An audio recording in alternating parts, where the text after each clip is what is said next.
11 UDP Madrid. Bueno, da igual. El caso es que ya podemos empezar esto. Los problemas técnicos a veces se complican.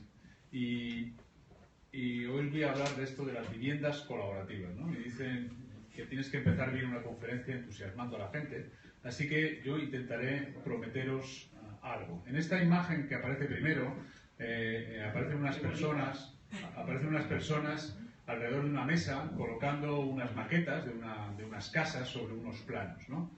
La vivienda colaborativa un poco se representa, sobre todo de esa manera, como personas que están diseñando las casas donde van a vivir, el lugar donde quieren vivir. Y este paradigma realmente se ha convertido en un motor de cambio social y en un motor de respuestas funcionales útiles, eficientes, porque se consiguen los objetivos que suelen querer los colectivos que quieren vivienda colaborativa pueden ser personas jóvenes, familias, pueden ser personas mayores, personas con discapacidad, con familias que tienen a personas con discapacidad a su cargo, tienen unos objetivos y los consiguen, por lo tanto es un modelo eficaz, pero es que además es eficiente porque es mucho más económico, se consiguen mejores resultados con mucho menos gasto. La vivienda colaborativa es además un cambio social porque tiene la facultad de que va a ser mucho más duradera, de que ya está siendo un modelo duradero, porque nace desde abajo, es una iniciativa que parte de vosotros, de las personas que van a vivir ahí, no parte de promotores inmobiliarios o del Estado, por eso se convierte en algo duradero y porque el sistema que usa para ser creada es un sistema participativo. Eso hace que sea muy duradero y además está introduciendo conceptos muy novedosos. En el caso, cuando se trata de colectivos como las personas mayores o las personas con discapacidad, el de atención integral y centrada en la persona es el modelo de atención que mejor casa con el de las viviendas colaborativas. Luego hablaremos de qué es ese modelo de atención integral y centrada en la persona, pero la ONCE ya lo conoce y lo está intentando implantar a través de Ilunion en las residencias, etcétera, y además porque afecta no solamente al modelo de atención, sino a algo tan gordo como es la vivienda, algo en lo que gastamos un montón de dinero, un montón de esfuerzo y que nos lleva muchísimo trabajo sacar adelante y mantener, ¿de acuerdo? Por lo tanto, yo espero que os interese por toda la carga que tiene este asunto. Vamos a ver. Esto de la vivienda colaborativa habréis oído hablar quizá en inglés, en el término que se usa en inglés que se dice co-housing. Eso viene en inglés, sabéis que se pone al revés, es collaborative housing, vivienda colaborativa. Eso se contrajo, collaborative co-housing, ¿no? Entonces ese término co-housing se está oyendo mucho y nosotros también lo usamos también para indicar que no nos estamos inventando nosotros esto. Es un modelo que hemos importado y que lleva más de 30 años funcionando fuera de España. Cuando la vivienda colaborativa la hacen personas mayores, por ejemplo, pues se le llama senior cohousing. Esos son los dos términos que vais a oír. En televisión yo ya he oído tranquilamente a Ana Mato hablar de senior cohousing como quien habla de patatas fritas, ¿no? Como si todo el mundo supiera qué es eso. Bueno, pues está hablando de vivienda colaborativa de personas mayores. Después de 30 años podemos estar hablando de un modelo que se define empíricamente. Es decir, no hay ningún académico que diga esto es un senior cohousing, sino que a lo largo de 30 años hay comunidades de personas que viven juntas que funcionan bien y hay investigadores que han dicho, bueno, ¿por qué funcionan bien? ¿Cuáles son las características de este tipo de viviendas? Y hay como 6 características, ¿no? Te dicen que las cumplan todas, porque hay promotores inmobiliarios que te dicen, no, si esto es un cohousing porque cumple una o dos de ellas. Es importante que cumplan, que traten de cumplir todas. Rápidamente. La primera, la más importante, como os decía al principio, la iniciativa y el diseño es de las personas que van a vivir ahí. Lo que sí que se sabe a lo largo de 30 años es que con un asesoramiento profesional, esas comunidades de personas van rapidito, pueden hacerlo en 3-4 años. Si no, pues más o menos tardas entre 10 y 15 años en hacerlo, sin asesoramiento profesional. Y también lo que se sabe tras esta experiencia es que hay muchos grupos de personas que se quedan por el camino, porque es complicado hacerlo y si no tienen ayuda se quedan por el camino y no sacan adelante su proyecto. La segunda característica es importante también, que el diseño está intencionalmente buscado para favorecer la vida comunitaria. Os pongo un ejemplo a la contra. Si te dicen, cómpreme usted aquí un cohousing, que es que resulta que llega usted con el coche, llega al garaje, coge el ascensor, sube a su casa y entra en su casa, y no has visto a nadie por el camino, eso no es una comunidad diseñada para que haya vida comunitaria. ¿De acuerdo? Así que hay muchas cuestiones de diseño, eso sí que los arquitectos os ayudan en ello, a que favorezcan la vida comunitaria, porque ahí es donde va a estar el chiste del éxito de estas comunidades.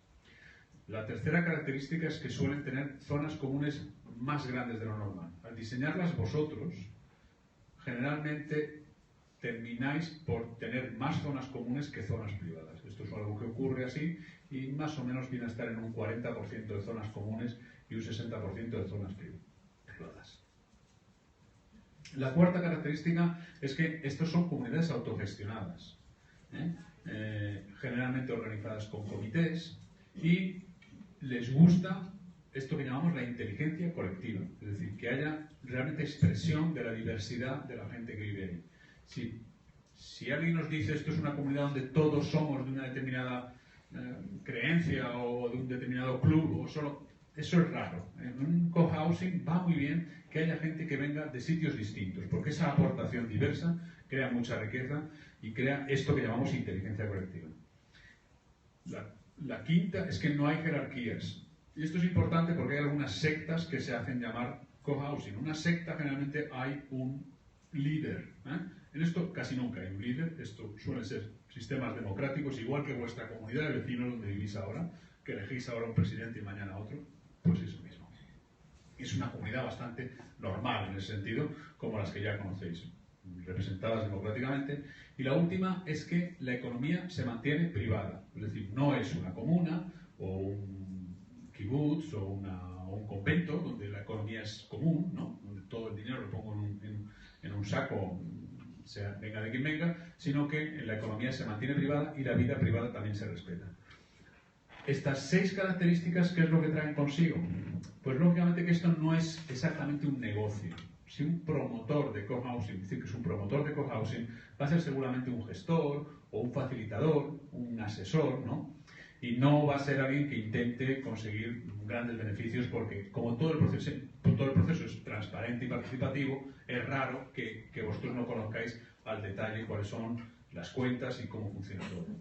Luego, que la herramienta de tenencia, que si es una cooperativa de un tipo o de otro, eso en cada país se organiza de una manera distinta. En España lo organizamos con cooperativas de vivienda en régimen de cesión de uso. También se hace así en Dinamarca, pero en otros países se usan otras herramientas de tenencia.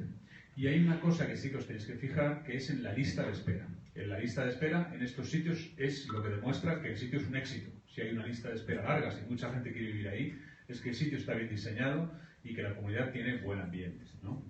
La foto que sale acompañando esto no tiene mucha importancia, es un grupo de personas trabajando alrededor de una mesa porque es un proceso colaborativo. Aquí esta foto sí tiene más importancia, es un gráfico que nos enseña o que nos da una idea, a mí me da bastante idea de por qué ahora resulta esto tan necesario, ¿no?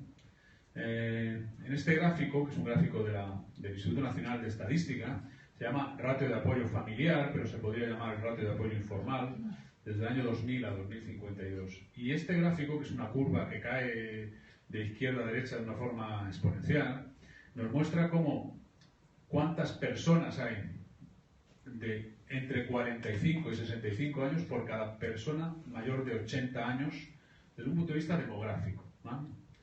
En el año 2000 había 6 personas de entre 45 y 65 años por cada una que tuviera más de 80. Entendiendo que una persona de 45 o 65 años es una persona que le llamas, oye, que se me ha fundido la luz, te puedes acercar un momento que me arreglas una bombilla, ¿no? O sea, apoyo informal, no apoyo. Cuando yo cumpliera 90 años hay 1,2, 1,3 personas. Esto es como, bueno, me recuerdo un chiste, pero tampoco lo voy a. El chiste aquel de los galeotes, no sé si.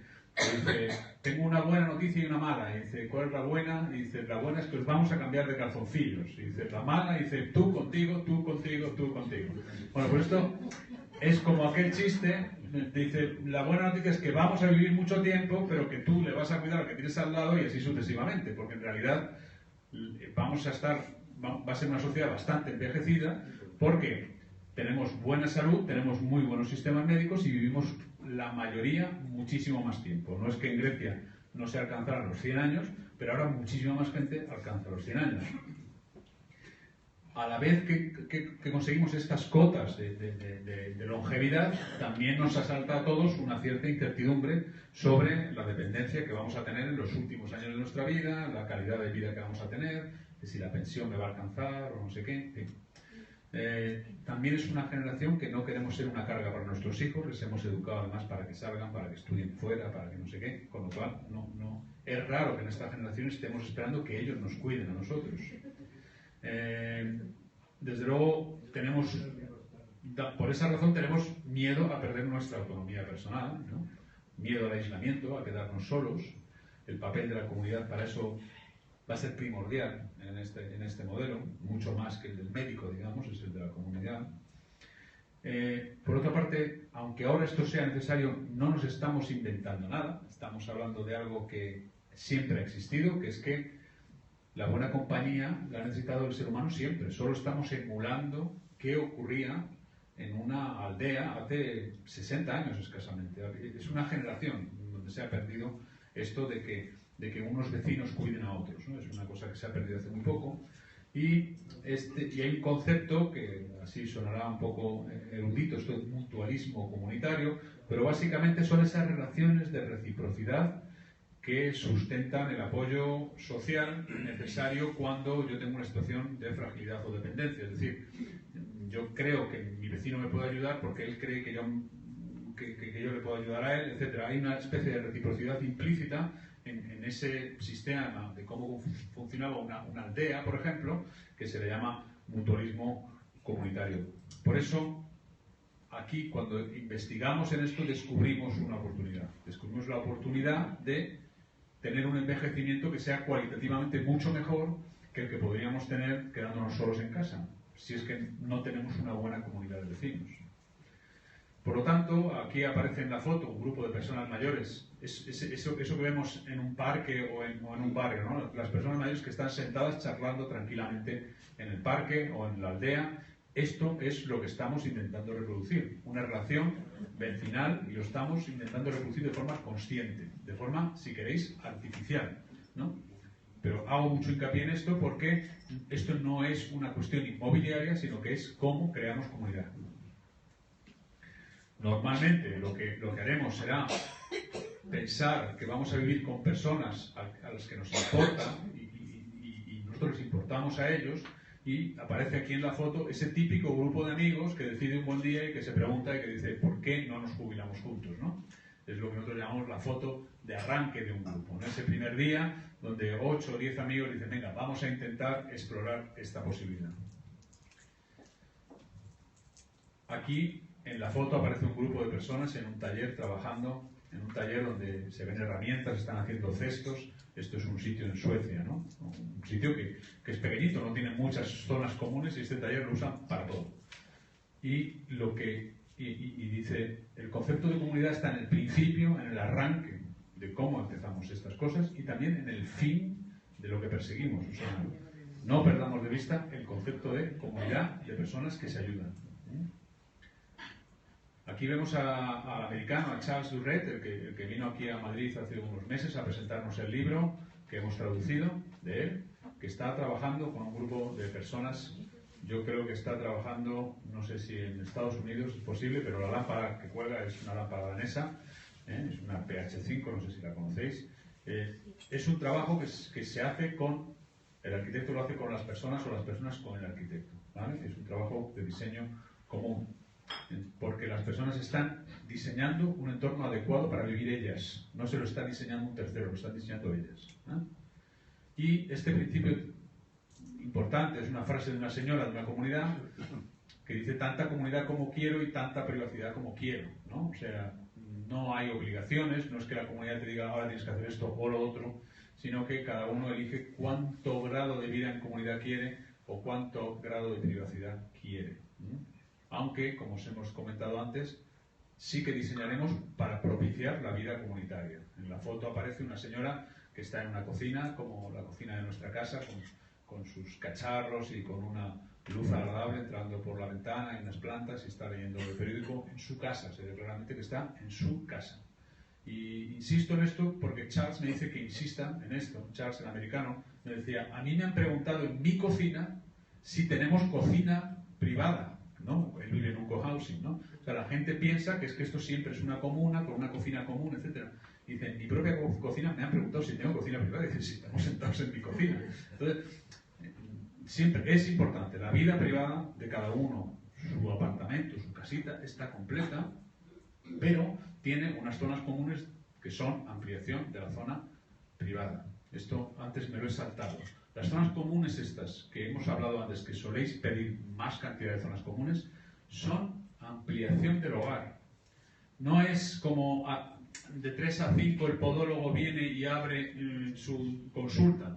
No, no, es que esa consulta es una sala que es parte de mi casa, lo que pasa es que no está justo en mi casa, sino que está ahí abajo, y la usa el podólogo de 3 a 5 y yo la uso a la hora que a mí me da la gana porque no tiene llave. Las zonas comunes son ampliación de la casa. Esto es importante, yo lo comparo con una sociedad gastronómica de los vascos, esto que se llaman los chocos, ¿no? Ellos llegan allí y cocinan, y eso es distinto que cuando vamos a una residencia y hay unos señores que nos hacen la comida en una cocina centralizada. Son conceptos distintos. Cuando nos hacen las cosas estamos hablando de apartamentos con servicios, y cuando las hacemos nosotros, con ayuda, estamos hablando de una vivienda colaborativa. ¿Esto cómo es posible que podamos hacer esto, de la vivienda colaborativa? En primer lugar, porque hay un modelo. Es decir, después de tantos años, ya no hay que ir dando bandazos, no hay que ir haciendo pruebas y tropezando con la misma piedra. El modelo, desde luego, se basa en que hay una vida comunitaria, en que hay relación entre los vecinos, en que hay vínculos afectivos que se crean a través de la metodología, y que hay respeto a la privacidad. En el caso, cuando decidimos que estamos haciendo una dotación, o sea, un jubilar, por ejemplo, es que hay un compromiso de atendernos, hay un compromiso de atención, ¿no? Ahora, es diferente a unas viviendas donde no tiene por qué haber un compromiso de atención, pero cuando ya hablamos de un jubilar, sí que estamos hablando de que el grupo ha decidido comprometerse a que haya atención para todos. Y en ese modelo de atención sí que estamos hablando de atención integral y centrada en la persona. Porque otros métodos más tradicionales de bata y plantilla médica no funcionan. Y el método que hace que ese modelo funcione es un método basado en la participación, en el protagonismo de las personas que viven ahí, en que el diseño es vuestro y en aprender de los errores, no repetirlos, ahorrar trámites, ahorrarnos tropiezos y poder ir un poco más rápido que lo que han ido otros antes, ¿vale? Nosotros llamamos a un grupo embrionario, y en la foto aparece un grupo de personas al lado de su garaje de bicicletas, porque un grupo embrionario se caracteriza como les da la gana, ¿no? En este caso, por ejemplo, es ahí un grupo que hizo Charles en América, que le gustaba mucho lo de salir a montar en bici, ¿no? Y por eso traigo la foto, porque cualquier grupo se caracteriza como quiere. Un grupo se caracteriza eligiendo en primer lugar dónde quiere vivir. Un grupo embrionario es un grupo pequeño, es un grupo de 6 u 8 viviendas, que primero caracteriza dónde quiere vivir, esboza dice dónde quiere vivir y esboza unas actividades. Me imagino que este grupo que tanto le gustaba montar en bici, pues supongo que querrían vivir o viven en un sitio donde se puede salir a montar en bici fácilmente y no en medio de la ciudad. Ese grupo embrionario también propone un rango presupuestario y también toma una decisión, que es si vamos a hacer un uso dotacional o un uso residencial. Normalmente en este contexto, nosotros aquí en España lo que vemos es que todo el mundo lo que quiere es un uso dotacional, porque aquí en España no surge la necesidad de simplemente cubrir un problema de soledad, sino que la gente quiere además tener una cuestión de la dependencia o de cubierta. Por lo tanto, normalmente las personas lo que quieren es un uso dotacional, y en ese caso aparece eso del compromiso en la atención integral y centrada en la persona, en el diseño universal. ¿Qué es lo que ocurre? Que en un jubilar, para que eso funcione, son entre 15 y 30 viviendas. Mientras que en el caso, por ejemplo, de colectivos con discapacidad y sus familias, como lo que se busca es una diversidad funcional para que no sean guetos, a lo mejor son grupos de más de 30 viviendas, ¿eh?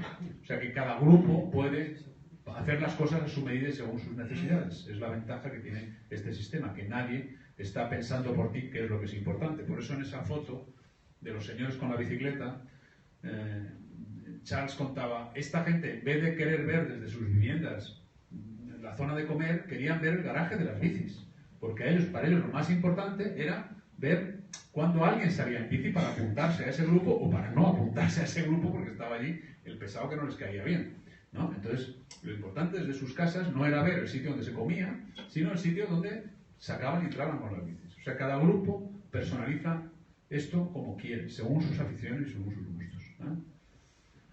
Bueno, nosotros esto de la atención centrada en la persona fue una cosa que pudimos encontrar en el camino. En esta diapositiva lo que se ve simplemente es como esto de la vivienda colaborativa de mayores, el senior cohousing, ese concepto internacional, es un concepto que no implica ningún sistema de atención, no está hablando de cuál es la atención, pero nosotros sí que lo necesitábamos en España, necesitábamos un sistema coherente con el senior cohousing y encontramos realmente la Fundación Pilares, que fue la que nos ilustró y nos contó qué era la atención integral y centrada en la persona.